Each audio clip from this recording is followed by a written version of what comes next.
শ্রদ্ধেয় রফিকুল ইসলাম। বাবা, তুমি কি জানো আমি ধীরে ধীরে তুমি হয়ে যাচ্ছি? এখন আমি শীতে খুব ভোরে ঘুম থেকে উঠি, হিমশীতল জলে স্নান করতে পারি। এখন আমার শরীরেও ঘামের গন্ধ হয়। বাসের ভিড়ে ঝুলে ঝুলে বাড়ি ফিরি।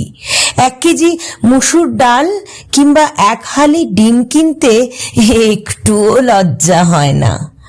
2টো সাদা শার্টে অনায়াসে কাটাতে পারি 1 বছর। আমিও এখন বাটা জুতো পরি মজবুত দেখে, চুল কাটি ধানের সাইজে। আমিও এখন গম্ভীর তোমার মতো। হাসির উপকরণগুলো কেমন তুচ্ছ লাগে। বাবা, তুমি কি জানো আমি ধীরে ধীরে তুমি হয়ে যাচ্ছি? তুমি বিছানায় শুয়েই ঘুমিয়ে পড়তে, আর আমি ভাবতাম তুমি পৃথিবীর নিশ্চিন্ত এক মানুষ। এখন বুঝি ক্লান্তির কাছে তুমি ছিলে অসহায়। তোমার মতো আমিও এখন জীবন নয়, জীবিকার পেছনে ছুটে চলা মানুষ। তুমি আমায় বেঁচে থাকতে শিখিয়েছ, টিকে থাকতে নয়।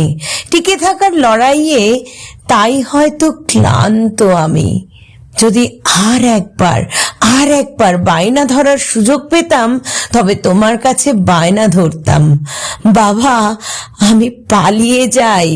বাবা, আমি পালাতে চাই। নমস্কার। কণ্ঠে শ্রীপর্ণা লাহিড়ী চক্রবর্তী।